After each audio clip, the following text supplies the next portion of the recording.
Tip Talk. Howdy y'all, I'm Mr. B and you're watching my Tip Talk on topic 1.5, state building in Africa. We need to remember our guiding question for this whole unit. How did states establish and maintain power in the period 1200 to 1450? So use this video and the other ones like it to build up little nuggets for what I call brain vomit. When you're writing your free response essay, like the LEQ, or you need evidence beyond the documents for your DBQ, if you just regurgitate some of these facts like your brain is throwing up on the page, you might possibly get some points out of it. And visit my website to fill in some of the blanks of information, since I'm going to go through this super fast and you might need more details. So let's get to it. So in Africa, states developed political systems that allowed them to maintain control over their territories in various ways, considering the varying environments and the size of the continent.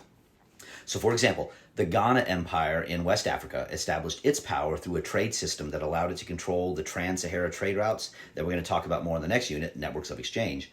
But its rulers were able to extract taxes from traders passing through their territory, which helps them build their wealth, and wealth equals power. The Mali Empire, also in West Africa, was able to establish its dominance over the region by controlling the key trade routes and building an extensive network of roads that connected its territories. Its rulers in Mali were also able to promote Islam as the dominant religion, which helped create a sense of shared identity among its subjects. I always like to say, Mansa Musa, the Muslim from Mali, went on his pilgrimage to Mecca. So this one example of Mansa Musa, the ruler from Mali, helps us to understand how the rulers of these empires were able to maintain control, since Mansa Musa was the richest man in the world and was also a Muslim, which united the people under his rule with the shared culture of Islam. And then Mali also had Timbuktu, which is not just a major city, not just a major trade city, but it was also a major religious and learning center for the Islamic world, kind of like Baghdad with their House of Wisdom from 1.2, Dar al-Islam. So that's why you got to click over here to look at some more videos. The Hausa Kingdom in West Africa maintained their power through a system of government that allowed for decentralized rule, which we'll kind of see in the next one with Europe. Each city-state had its own ruler who was responsible for maintaining order within the territory, and so there were different styles depending on the city-state and their location. However, there was a central council made up of representatives from each city-state that helped to coordinate the policies and resolve disputes, but they were decentralized, and this was kind of a problem for them at times.